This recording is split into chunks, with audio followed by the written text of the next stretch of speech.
So I bow to all the Sahaja Yogis and all the seekers of truth. May God bless you all. The beauty of self-realization lies in secretly working out within you everything that is virtuous, that is beautiful, that is joyful. Secretly. It doesn't tell you. For example, now supposing somebody has an imbalance on the right hand side. A very intellectual fellow and thinking for the future and a futuristic man, see, forgetting all his past. Even there are people I have known, they have forgotten their names, the names of their wives. But they are so futuristic. For such a person, if you tell them, don't think about the future, he can't do it because he's put his attention like this, the whole ego portion has gone that side and he's all looking forward to the future. But if you put him somehow or other in a state where his self-realization takes place, then immediately he will say, Mother, my right hand is burning and there's nothing in the left hand. So you start talking on a very mundane way, not in a very subtle manner, like all the philosophers talk. Alright, that means your right hand is not getting proper vibrations, so you raise your left to the right. Now for an intellectual, he can't understand what is this raising left to the right. I have read Bhagavad Gita, I have read Bible, I have done Quran, I have done this. The overwritten left to the right, what do you mean by this kind of a nonsense? You see that you have to put your hand just left to the right and you get the balance. And cannot appeal to a mind which has been thinking about God, religion, everything. Alright? So, the secretive working of the Kundalini is such that she goes in that portion where you need help. She works it out and she raises you and gradually she transforms you. But if it is not awakened, if it has not yet touched the Sahasrara, means if it has not touched the feet of your spirit, it may not be interested. It may not be interested. So the first and foremost thing is to raise the Kundalini and to let her at least once know that she has touched the spirit. Then she has interest, otherwise she hasn't got any interest. That's why you must have seen some people who come to Sahaja Yoga and just drop out. The reason is the Kundalini itself is not interested. So the foremost duty of every Sahaja Yoga yogi is, first of all, not to be angry or annoyed with people who have done lots of wrong, but be very kind to them and gentle, because they are just seekers of truth. How can you be angry with them? Already we have lost so many of them because of their stupidity. We must try to salvage as many as possible. And then the second duty of every Sahaja Yogi is to slowly, steadily, to convince the person that he should become the spirit. Of course, you will meet so many who will be self-appointed people. They say, oh, I have already met the spirit, I am the spirit, I am Christ. They can say anything. So soothe them down a little, bring them down and raise their Kundalini. But don't leave it halfway. Must touch the surface. I have seen some of the Sahaja Yogis, even in India I have seen, they just give up. They will sit down, Mother, forget it. We don't want to do it. It's like a mountain, we can't raise it. But we have to work. That's what we have to do, is to work it out. Raise the Kundalini, pierce through the Sahasrara, and then Kundalini will work it out.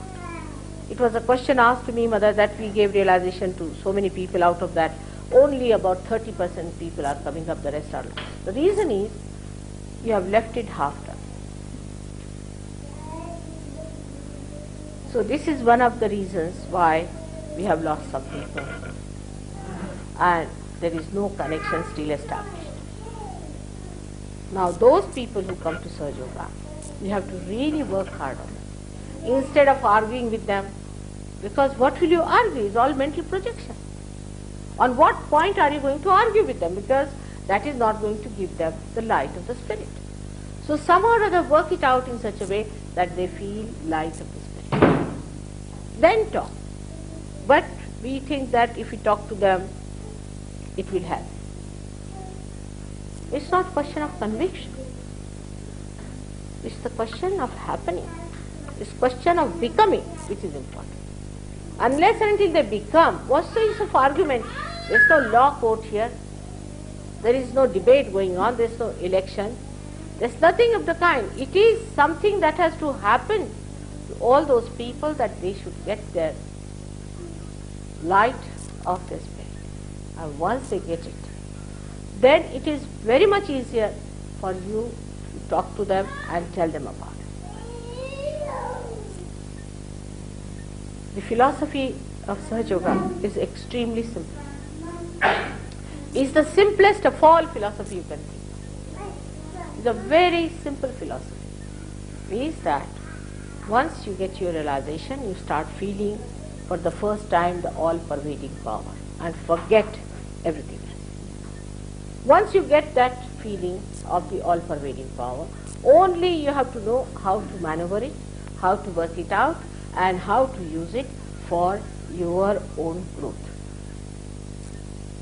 It is made easy. It has to be, as it is the most vital thing that has to take place in the realm of spirituality. Now, thank God, many our gurus are exposed. Thank God, many myths that were working out are being now blasted. When I was telling you people about the promiscuousness and all those things, that this will never lead you to God but to hell, I remember when people criticized me to be Victorian. I mean, people have ideas, which is very Victorian ideas, and also saying that mother is very matronly and all sorts of English language, you see, that they could use about me. But now you see what has, recently I'm told, thank God, there has been a film showing the diseases being vexed by promiscuous life. The right, sane attitude towards life definitely helps you very much. But thank God, the grace of God is so great that once you get realization, you become such a different person that everything drops off. You are really a transformed personality, and so that one should know whatever was the past is finished. There's no more there. The egg is finished, it's the bird. And who to blame, who to talk about, is the bird there. Now let the bird find its own wings and fly. Once you understand, the simple thing of Sahaja Yoga is that we have to make everyone feel the all-pervading power of God to begin with. Unless and until they have felt it, we have not to accept them as realized souls. They have to feel it. Now, of course, as you know, if the Vishuddhi chakra is not all right, they may not feel it in the hands. But still, no use. If you tell them that according to us you are a realized soul, but according to you, you are not feeling. You see, because the mind is working. Instead of feeling a little disturbed about it, upset about it, they may just think that, you see, it's just a make-believe or a psychological stuff, and I didn't feel it. I'm a person of great willpower, that I didn't feel. Yes, many feel like that. So they can be lost. For now, as our Sahaja Yoga is increasing everywhere in the world, we have so many good surgeries in England now. There are sensible people and uniquely placed in this great country. And they have to understand that wisdom is higher than intellect, and discretion is higher than debating. Take a very kindly and a compassionate attitude towards the rest of the people, and then work it out that they should somehow or other feel this subtle force of God's love. Then gradually try to bring them round and teach them what you have got. It's easy to blame their ego. It's very easy to say, oh, they are ego-oriented, throw them out. Very easy to say that. But that's not their mistake. That's not their doing. It was because they never felt the spirit before. Whatever they have used that instrument, whether ego or superego, and they have built up their own self in that kind of a fort. But this barrier can be broken very easily as soon as they get their realization. I found the same thing in Australia. When I went there, so many came back, so many. And now we have everywhere quite a lot of people. In every ashram now we have coming at least 1,000 to 2,000 people. We have 5 centers now and it's working out very well. The same thing is in England, we can work it. But I told them the same thing, that reality is a different thing and a mental projection is a different thing. You still do not talk on that level to these people because you'll just increase their mental projection and their barriers will increase. And this has helped them a lot, and you'll be amazed that those people who were lost have come back to Sahaja Yoga and are growing very fast within themselves. Now for the new people I have to tell, you have to have patience with yourself. You have to have patience. As I have patience for you, I have love for you. I am here only because of you. You also must have patience for yourself and full confidence in yourself that you will become the spirit. If you have these two things, I am sure it will work out. It is going to work out. Once you get your realization, you have to work out on other people, and gradually you will be amazed that it will grow and it will convince you, and you will know that you have become the realized soul. But the realized souls are very simple people. If they say I am a realized soul, nobody can believe them because there are no horns around them, no gurudam around them, nothing of the kind. They are extremely simple people. So what is going to help you is a simple attitude towards yourself and towards these Sahaja Yogis and towards Sahaja Yoga. That you have come here to become the spirit. We have to gain nothing from you. There is no clientele as such. There is no money proposition, nothing. It is you who have come to the Ganges to take the holy water. It is you who has to take it. We are here to help you. If that attitude is developed, I am sure with your cooperation, we can change the face of this world. And as William Blake has said in this Hampstead, we have to build up Jerusalem here. May God bless you. Any questions? Yes, please. Mother, if I may, but I'm quite new to this, so I obviously don't know very much about. I don't know very much about it at the moment, but from what I understand so far, one experiences the spirit through the nervous system, and therefore has some form of sensation, such as a cold breeze or some phenomena such as that. But in relation to psychic phenomena, such as spiritualist seances and the like, similar feelings can be experienced, such as cold breezes and senses of touching. Those sorts of experiences are the actual sensations are common to what are regarded as psychic phenomena. Now, how can one, such as myself, who is new to this subject, distinguish between what is a psychic phenomena and what is actually the manifestation of the spirit itself? It's good, I think. You got it. You see, when they say they have felt the cool breeze, as psychic people, they are telling lies. As simple as that. Because the cool breeze of the Holy Ghost that you feel has not only the cool breeze, it has its own powers. For example, now I say there's a flame, alright? Now if there's a blind man also, if he puts his finger around there, he will know it's a flame, isn't it? Because he can feel the heat. In the same way, this cool breeze is just to feel his cool breeze, but it's a dynamic stuff. You can, when you get this cool breeze established with yourself, You'll be amazed that under your hand, the Kundalini will pulsate. It will rise and you will feel the cool breeze of another. With this cool breeze, you can cure diseases like cancer and many others. With this cool breeze, you can give balances to people. Everything you can do with this cool breeze is tremendous. If you have any, say, question, any question, supposing you are a realized soul, you want to know about a guru, if he is real or not. If it's a psychic thing, you won't get it. You won't know why psychic people are all going to parapsychology. It's a horrible stuff. This parapsychology is one of the worst things that can happen to human beings. But they don't know what it is. There's nothing absolute about it. But the cool breeze is the one that gives you complete, absolute idea. Like you want to know, is there God? Ask a simple question like that. Mother, is there God? You get a cool breeze. Now it's so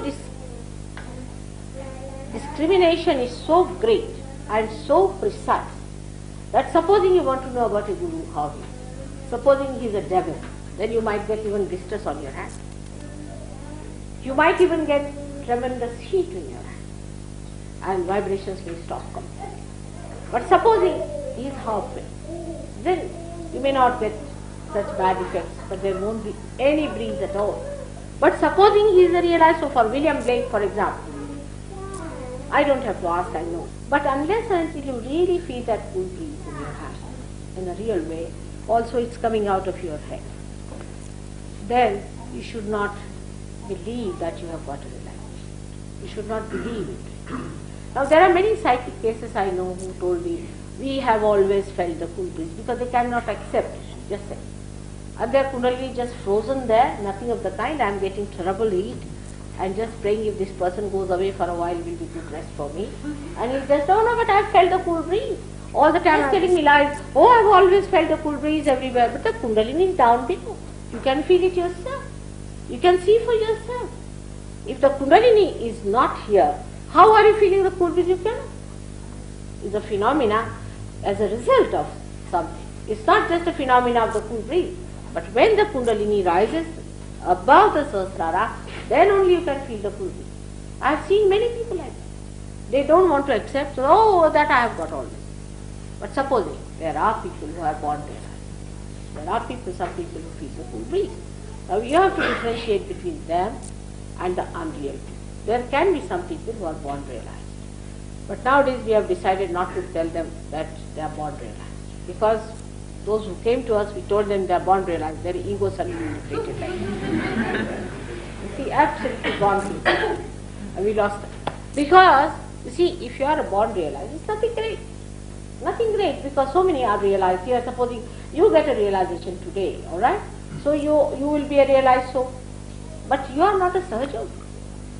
Sahaja Yogi is a person who not only is a realized soul, but he knows all the technique of this pure knowledge. He knows all the laws of the divine happening, and also he knows how to handle the Kundalini. Sahaja Yogi is a knowledgeable person, the one who knows all about it, who knows all the permutations and combinations, who knows how to maneuver it, and everything about it. So you can say a boy who enters into the first class, he just knows 1 + 1 is 2. But to say a professor of mathematics, there's a big difference between it. So even if somebody is a born realized, it's better not to tell him that you are a born realized, because he suddenly thinks he's become a professor. Imagine a little boy thinking that he's become a professor. It's very detrimental to him as well as to others. So best thing is to get the cool breeze in the right sense, in the right way, and understand that it works, it must work. As you see, how do you make out a real note and an unreal one? The real note never works. So it's not a myth, it's a reality. Again I say it's a reality. Supposing this is an artificial thing, it won't work. Anything that is artificial doesn't work. Alright? You go to this Madame Dussault's place and you find so many people sitting looking exactly like us, you see. But they are not living. Alright? You understand my point? So you have to master it. Know it fully. You have to master it and understand it. You see, unless and until you understand it to that extent, you cannot reach any goal. Alright? And we have to work it out. God bless.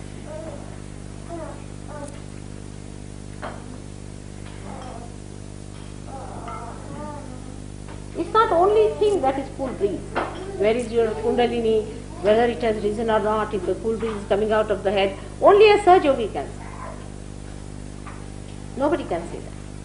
I've seen many people who get even the cool breeze coming out of their head, they cannot feel it because their hands are not there. Only a Sahaja Yogi can say. It's true. But that doesn't mean that Sahaja Yogi is something out of the blue. It's just like you. Only thing is grown into a new awareness which you are going to grow yourself.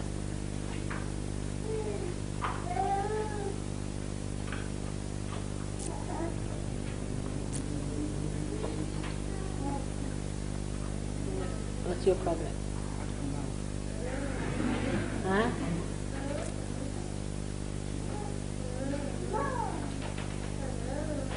Put your right hand on the mother eye.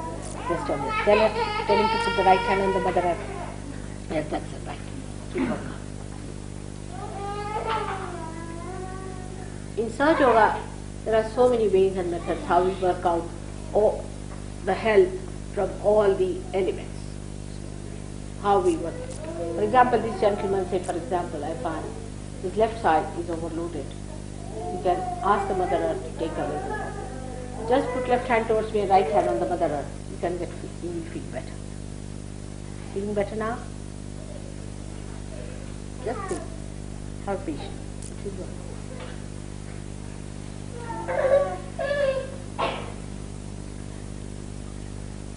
Any other question?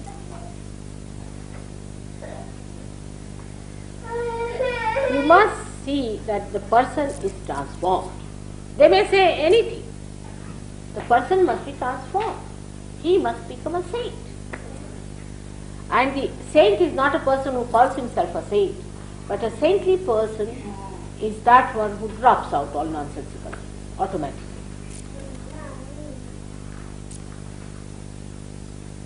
Nothing sticks to it. As they say, the lotus leaf, see, you put water on the lotus leaf, the water drops out. Nothing sticks to it.